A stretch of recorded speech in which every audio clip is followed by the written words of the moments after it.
Hello everyone and welcome back to my channel. I hope आप सब ठीक होंगे। So today in this video we are going to discuss 15 MCQs regarding education of fourth sem. So my dear students, जैसे कि आप सबको पता ही होगा कि हमने ऑलरेडी फर्स्ट यूनिट कंप्लीट किया है और हम सेकंड यूनिट की प्रिपरेशन कर रहे हैं। ठीक है, तो इसमें भी हमने 2 वीडियोस अपलोड किए हैं। So this video is the part third of this series. तो देखिए, जितने भी मैंने वीडियोस अपलोड किए हैं regarding education for the fourth same, उन सारे वीडियोस की लिंक आपको डिस्क्रिप्शन में मिलेगी। वहाँ से जाके आप उन वीडियोस को चेकआउट कर सकते हो। तो वीडियो को शुरू करने से पहले अगर आप हमारे चैनल पर नए हैं तो चैनल को सब्सक्राइब कीजिए और साथ में बेल आइकन भी दबा दीजिए, ताकि जब भी हम कोई नया वीडियो अपलोड करेंगे उसकी नोटिफिकेशन आपको ऑन टाइम मिलेगी। तो चलिए आज का वीडियो स्टार्ट करते हैं क्वेश्चन नंबर 1 से। So question number 1 is common school system of education in India was recommended by। तो इस क्वेश्चन में आप लोगों को ये बताना है कि common school system of education जो कि इंडिया में लॉन्च किए गए थे, किस कमीशन की ओर से, किस एजुकेशन कमीशन की ओर से इसे रिकमेंड किया गया था। ओके, तो इस क्वेश्चन का जो करेक्ट आंसर है वो है option number C, that is Indian Education Commission. Okay, so Indian Education Commission की रिकमेंडेशंस पर इन स्कूल्स को सेटअप किया गया था। ठीक है, ये जो common school system of education है इसको सेटअप किया गया था। ओके, सो इस कमीशन के रिकमेंडेशंस पर। Okay, so option number C, that is Indian Education Commission is the correct answer for this question. So move to the next question, that is Operation Blackboard scheme is recommended by the NPE 1986 is related with। तो इस question में आप लोगों को ये बताना है कि जो ऑपरेशन ब्लैक बोर्ड स्कीम थी, जिस तरह से हमने बात की थी कल कि जो ऑपरेशन ब्लैक बोर्ड स्कीम थी इसे लॉन्च किया गया था 1987 में, लेकिन किस कमीशन के रिकमेंडेशंस पे, किस नेशनल पॉलिसी ऑफ एजुकेशन जो थी, ठीक है, किस नेशनल पॉलिसी ऑफ एजुकेशन के रिकमेंडेशंस पर इसको क्या किया गया था, इसे लॉन्च किया गया था। तो कल मैंने आप लोगों को बताया कि इसे लॉन्च किया गया था on the recommendations of national policy of education 1986। Okay, जिसे और कहा जाता है Rajiv Gandhi national policy of education. Okay, so इस नेशनल पॉलिसी ऑफ एजुकेशन जो कि 1986 है, इसके रिकमेंडेशंस पे इसको क्या किया गया था, इसे लॉन्च किया गया था। लेकिन इस क्वेश्चन में आप लोगों को यह बताना है कि ये जो ऑपरेशन ब्लैक बोर्ड स्कीम है जिसे रिकमेंड किया था NPE 1986 ने, तो ये किसके साथ अब रिलेटेड है। ठीक है, सो ये है रिलेटेड प्राइमरी एजुकेशन के साथ। ठीक है, option number B, that is primary education is the correct answer for this question. Okay, so next question is question number 3, that is pace setting school have been established throughout the country on the recommendations of।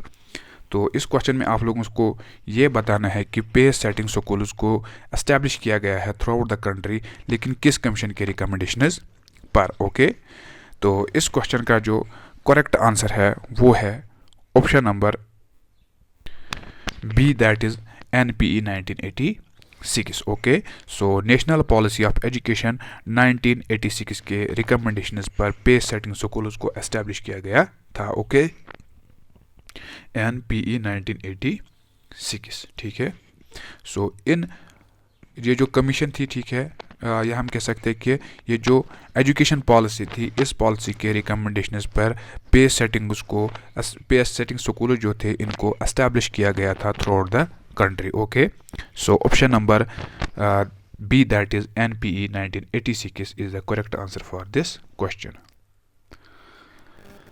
So next question is question number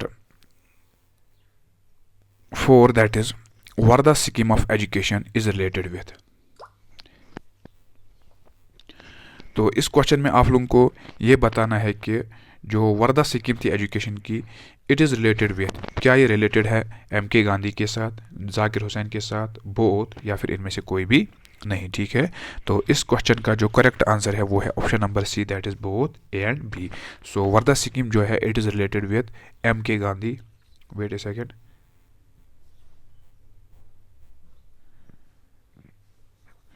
So it is related with M.K. Gandhi as well as Zakir Hussain. Okay, so option number C is the correct answer for this question. So question number 5, that is Radhakrishnan Commission is concerned with dash education. ठीक है, तो इस question में आप लोगों को ये बताना है कि जो राधाकृष्णन कमीशन थी ये कंसर्न थी किसके साथ, किस टाइप ऑफ एजुकेशन के साथ। क्या ये यूनिवर्सिटी टाइप ऑफ एजुकेशन के साथ कंसर्न थी, सेकेंडरी एजुकेशन के साथ, प्राइमरी एजुकेशन के साथ, लेकिन यहाँ पे होना था ऑल ऑफ द अबव, मैंने यहाँ पे लिखा है। ठीक है, प्री प्राइमरी एजुकेशन। सो यहाँ पे ऑप्शन में है all of the above. Okay, यहाँ पे लिखा है all of the above. Okay, so option number D, that is all of the above, is the correct answer for this question. क्योंकि जो राधाकृष्णन कमीशन थी it was concerned with university education, secondary education as well as primary education. Okay, ये जो है ठीक है, इसे यहाँ से इरेडिकेट करना। Okay, all of the above is the correct answer for this question. So it was concerned all of the above. Okay, so next question is establishment of universities is the idea put forth by. तो इस question में आप लोगों को ये बताना है कि एस्टैब्लिशमेंट ऑफ आइडियाज़ ये किसका आइडिया था, यानी किस कमीशन की ओर से इसे पुट फॉरवर्ड किया गया था। ठीक है, क्या इसे अंडर कमीशन की ओर से पुट फोर्थ किया गया था, क्या इसे वुड्स डिस्पैच की ओर से, राधाकृष्णन कमीशन या ऑल ऑफ द अबव। ठीक है, तो ये जो आइडिया था it was put forth by Wood's dispatch. ठीक है, यानी ये आइडिया दिया था किसने, वुड्स डिस्पैच ने। ये जो वुड्स डिस्पैच था इसके रिकमेंडेशंस पे, या हम कह सकते हैं कि इन्होंने इस आइडिया को पुट फोर्थ किया था। Okay, so option number B, that is Wood's dispatch, is the correct answer for this question.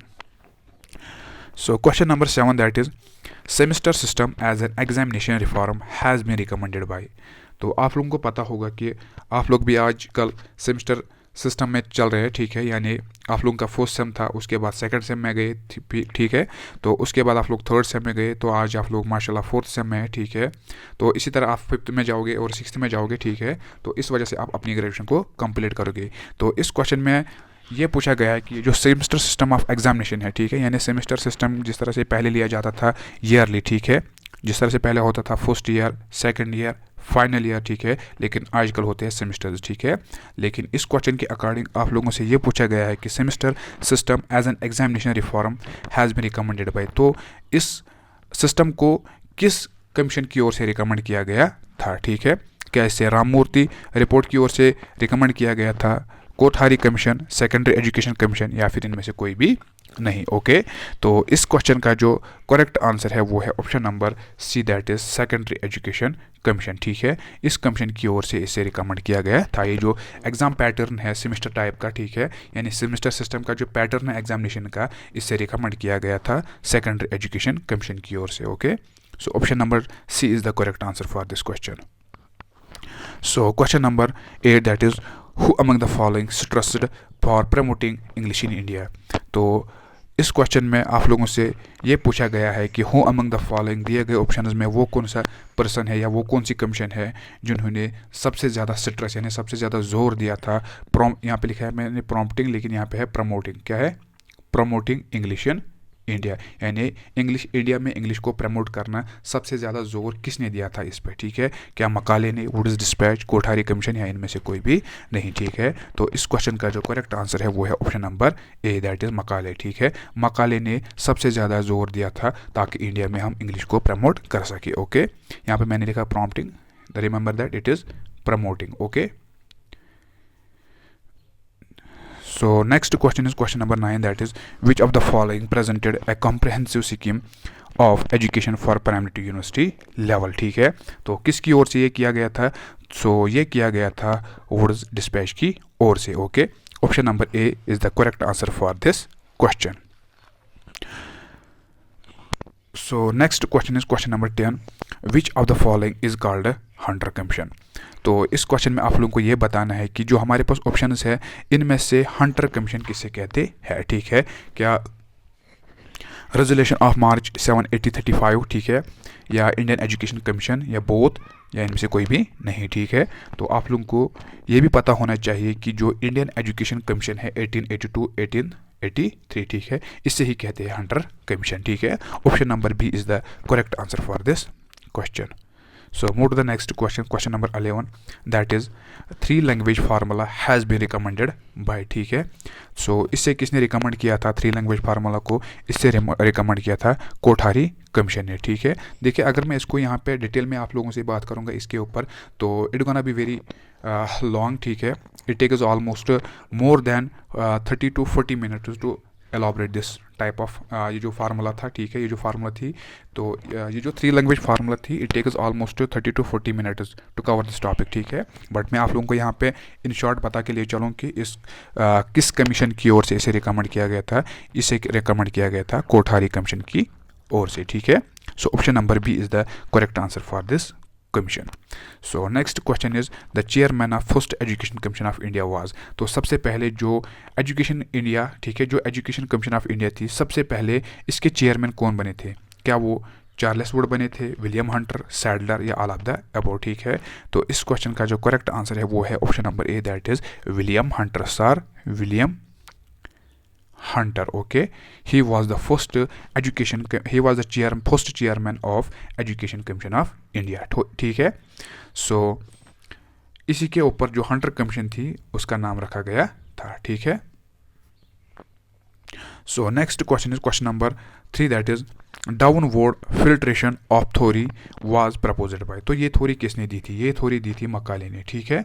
Option number B is the correct answer for this question, okay, Macaulay.